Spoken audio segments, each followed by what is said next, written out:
মা বোনদের রমজানের যে রোজাগুলো ভাঙতি হয়েছে সেগুলো না রেখে সরাসরি শাওয়ালের 6 রোজা রাখা যাবে কিনা, নাকি আগে কাজা রোজা শেষ করা বাধ্যতামূলক? শাওয়ালের 6 রোজা কি ঈদের পরদিনই শুরু করতে হবে, নাকি পুরো মাসের যে কোনো দিন রাখলে হবে? এই রোজাগুলো কি টানা রাখতে হবে নাকি বিরতি দিয়ে? একটি রোজার নিয়তে কি কাজা এবং শাওয়ালের নফল উভয়ের সওয়াব পাওয়া সম্ভব?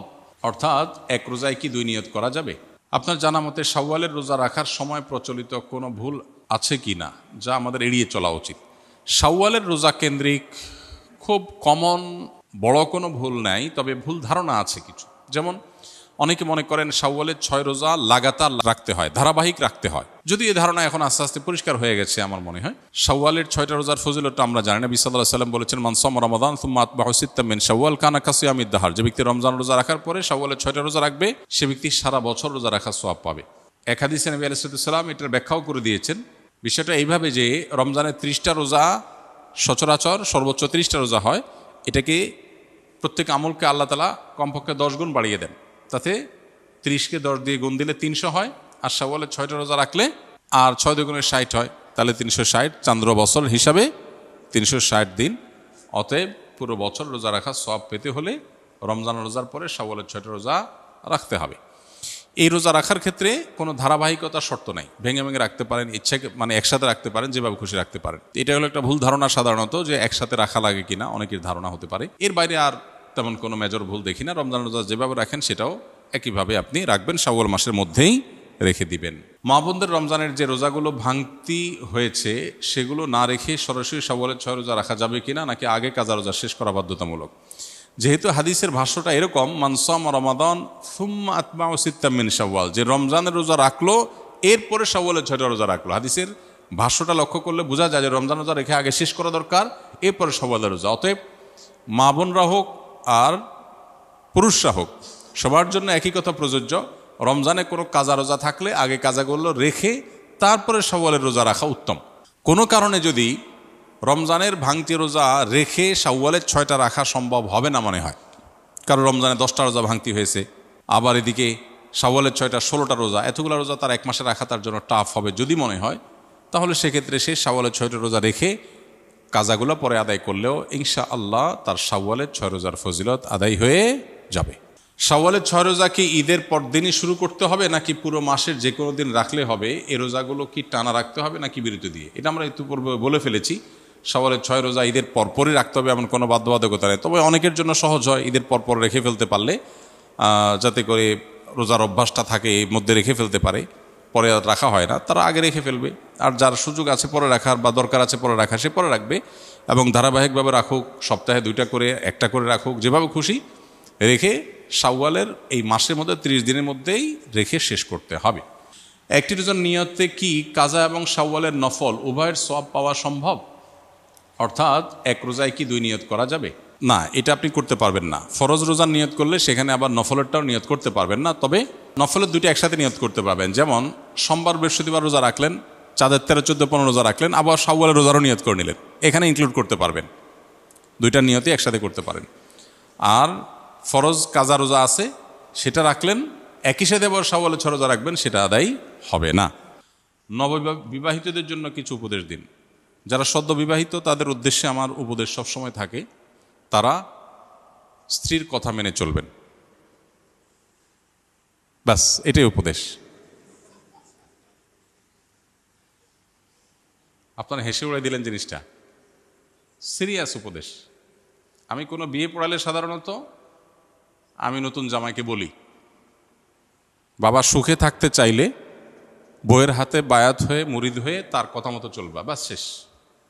এটাই হলো পারিবারিক সুখ শান্তির মূল মন্ত্র। আমরা এর আগে কোথায় যেন বলেছিলাম যে আমাদের অফিসে যত মানুষ পারিবারিক দ্বন্দ্ব কলহ নিয়ে আসে, এগুলো নিয়ে যারা ওলামা একরাম যারা এগুলো সমাধান করেন, তাদের এক লাইনে কনক্লুশন হলো যে যত কেস তারা এ পর্যন্ত ডিল করেছেন, এই সব কেসের সামারি হলো, যেই ঘরে অনেক সময় আমাদের ওখানে স্বামী স্ত্রী আসে, দুজনের মধ্যে দ্বন্দ্ব থাকে, এগুলো মিটাবার চেষ্টা করে আলেমরা, কাউন্সিলিং করার চেষ্টা করেন। তো তারা বলেন যে যত কেস আমরা ঘাঁটছি এই নিয়ে, সবগুলো কেসের সামারি অলমোস্ট একটাই, সেটা হলো যেই ঘরে স্বামী স্ত্রীর কথা মতো চলে, স্ত্রীর প্রত্যেকটা কথা মানে, সেখানে কোনো অশান্তি নেই। অশান্তিটাই হলো সেখানে যেখানে কথা শোনা হয় না, বাস। এই জন্য নবদম্পতি যারা আছেন তাদের উভয়েরই এটা আমল করা উচিত। বিশেষ করে ছেলেদের একটু বেশি আমল করতে হয় আর কি, মেয়েদের একটু কম, তবে মেয়েদেরও করা দরকার। আর স্বামী হোক আর স্ত্রী হোক, যিনি জীবনসঙ্গীর কথা যত বেশি শোনার চেষ্টা করবেন, আল্লাহর নির্দেশে বাইরে বললে সেটা না, আল্লাহর নির্দেশের মধ্যে থেকে যত বেশি শোনার চেষ্টা করবেন, তিনি আল্লাহর কাছে তত প্রিয় পাত্র হবেন। মুত্তাকি হিসাবে তত ভালো মুত্তাকি হইতে পারবেন। দাম্পত্য জীবনে আপনার সঙ্গীর সাথে সদাচরণ করা, এটা তো আল্লাহর নির্দেশ। আল্লাহ বলেছেন ওয়াশিরুহুন্না বিল মারুফ, তোমরা পুরুষরা যারা আছো তোমাদের স্ত্রীদের সাথে সংসার করবে সুন্দরভাবে। একই কথা স্ত্রীদের জন্য প্রযোজ্য। অনেক স্ত্রী আছেন যে স্বামীকে সারাদিন জ্বালাতন করেন, অহেতুক কষ্ট দেন, ছোটোখাটো বিষয় নিয়ে বাড়াবাড়ি করেন। তো এখানে স্বামী স্ত্রী উভয়ের জন্য প্রযোজ্য যে নিজের সঙ্গীকে কত বেশি সন্তুষ্ট রাখা যায়। এখন সঙ্গীকে সন্তুষ্ট রাখতে গিয়ে বাবা মা নারাজ হয়ে যাচ্ছে কিনা, ভাই বোন নারাজ হয়ে যাচ্ছে কিনা, সেগুলো একটা ব্যাপার। তো এই জন্য ব্যালেন্স করাটা খুব গুরুত্বপূর্ণ। এই ব্যালেন্স করার জন্য কোরআন এবং হাদিসের জ্ঞান অর্জন করে কার কোনটা হক, কার কোনটা কর্তব্য, কার কোনটা অধিকার, সে জিনিসটা বোঝা এবং সেটা যথাযথভাবে আদায় করা, এটা হলো গুরুত্বপূর্ণ। আজকের বাস্তবতা, বিশেষ করে ভোগবাদী এই পৃথিবীতে আমাদের দাম্পত্য জীবনে সুখ নাই। ম্যাক্সিমাম মানুষের দাম্পত্য জীবনে সুখ নাই। বেশিরভাগ মানুষ সুখের অভিনয় করে। হ্যাঁ, সোশ্যাল মিডিয়াতে ফেসবুকে ছবি দেন বইয়ের, মানে কি তাদের মধ্যে মিল, এগুলার এজহার, এগুলার প্রকাশ সোশ্যাল মিডিয়া করান। আসলে বাসায় সারাদিন চুলাচুলি হয়, কিন্তু বাহিরে নাটক করেন কিসের? সুখের। ম্যাক্সিমাম মানুষই অবস্থা, মেজরিটি মানুষের মধ্যে দেখবেন যে সুখের অভিনয় করেন, আসলে সুখে নাই। সুখ পেতে হলে স্বামী স্ত্রী উভয়কে আল্লাহর কাছে পরিপূর্ণভাবে সমর্পণ করতে হবে। আত্মসমর্পণ করা ছাড়া, পরিপূর্ণ ইসলাম গ্রহণ করা ছাড়া আপনি কখনো সুখ চূড়ান্ত লেভেলে পাবেন না। সুখের বিভিন্ন সংজ্ঞা হতে পারে, বিভিন্ন সংজ্ঞার আলোকে আপনি সুখী হইতে পারেন, কিন্তু চূড়ান্তভাবে যে মানসিক ফ্রেশনেস, এটা আপনার মধ্যে তখনই আসবে যখন আল্লাহর কাছে নিজেকে সুপর্দ করবেন। আল্লাহর কাছে সুপর্দ করলে লাভ কি হয় দেখেন। স্ত্রীর কথা কষ্ট পেয়েছেন, স্বামীর কথা কষ্ট পেয়েছেন, আপনি সবর করবেন, কারণ সবর করলে আল্লাহ কি দিবেন? বিনিময় দিবেন। আপনি এই কষ্টটাকেও আপনার একটা অর্জনের উপায় হিসাবে গ্রহণ করবেন, ব্যাস। এখানেই আপনার জন্য বিশাল বড় কি আছে? অপরচুনিটি আছে। এই জন্য আমরা যথাসম্ভব সর্বোচ্চ চেষ্টা করব ইনশাআল্লাহ বিইذনিল্লাহ দাম্পত্য জীবনে সবর এখতিয়ার করার। যে যত বেশি সবর করবে দাম্পত্য সঙ্গীর মধ্যে, সে আল্লাহর কাছে তত বেশি প্রিয় হবে, যে যত বেশি সবর করতে পারবে। ভোগবাদী এই দুনিয়াতে আমরা বেশিরভাগ মানুষই অনেক বেশি অসহনশীল। সবাই আমরা অধিকার সচেতন।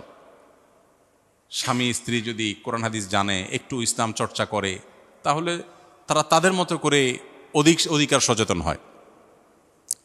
স্বামীর বক্তব্য থাকে যে আমার নির্দেশ মেনে চলতে হবে। আমাদেরকে বিভিন্ন মানুষজন দেখা হলে বলে, হুজুর আপনার বিভিন্ন ভিডিও ক্লিপ বউ পাঠায় আমারে, মেনশন করে। তাই আমি বলি যে বউর পক্ষের ওয়াজ পাইলে আপনারে পাঠায়, আপনার পক্ষের ওয়াজ গেলে আপনি তারা পাঠান না কেন? যার করণীয় সে সেটা শুনবে, সেটা না শুনে আমরা কি করি? স্বামীর বলি, দেখছো হুজুর কি বলছে, খেয়াল রাখবা। আবার স্বামী স্ত্রীকে বলে, দেখছো ইসলামে কি বলছে, খেয়াল রাখবা। আমারটা আমি খেয়াল রাখবো, তারটা সে খেয়াল রাখবে। এটা হওয়া উচিত। সেটা না হয় আমরা দুনিয়ার সবার করণীয় ঠিক করি, নিজেরটার বেলায় ঠিক নেই। আমি আমারটা সঠিকভাবে আদায় করব, সে যদি না করে সে আল্লাহর কাছে বুঝবে, শেষ। তো এই জন্য দিন চর্চা, পরিপূর্ণভাবে ইসলামের কাছে আত্মসমর্পণ করা, এটা ছাড়া কখনো দাম্পত্য সুখ চূড়ান্ত লেভেলে পাওয়া সম্ভব না। আল্লাহ তাআলা আমাদেরকে সবর এবং শুকর করার তৌফিক দান করুন। দাম্পত্য জীবনে সুখের জন্য সবর এবং শুকর, এটা নির্বিকল্প। যা পেয়েছি আল্লাহ শুকর, এর চেয়ে খারাপ হতে পারত। আর যেটুকু হয়েছে এটার জন্য কি করা? সবর করা।